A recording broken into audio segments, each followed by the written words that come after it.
Bea Cukai Sulawesi bagian selatan memusnahkan jutaan batang rokok dan ribuan botol miras ilegal dengan cara dibakar. Pemusnahan barang ilegal ini merupakan hasil penindakan selama tahun 2018. Sebanyak 12 juta batang rokok ilegal serta 1.008 botol minuman keras ilegal dimusnahkan Bea Cukai Sulawesi bagian selatan pada Rabu siang kemarin. Barang ilegal yang dimusnahkan dengan cara dibakar ini merupakan hasil penindakan selama tahun 2018. Dari pemusnahan ini, uang negara yang berhasil diselamatkan senilai 9,2 miliar rupiah.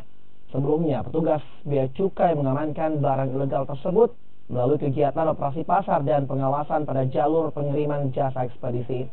Pemusnahan barang ilegal ini turut disaksikan oleh pihak kepolisian, kejaksaan, TNI, dan instansi lain di wilayah Pelabuhan Soekarno-Hatta, Makassar, Sulawesi Selatan.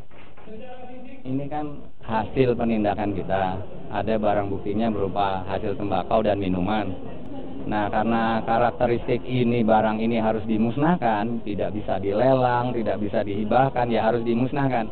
Nah, ini hasil tahun 2018 sebanyak 12 juta batang dan 1.008 botol. Jadi nilai ekonomisnya berapa itu tadi di press release? Mungkin 9 miliar kerugian negaranya.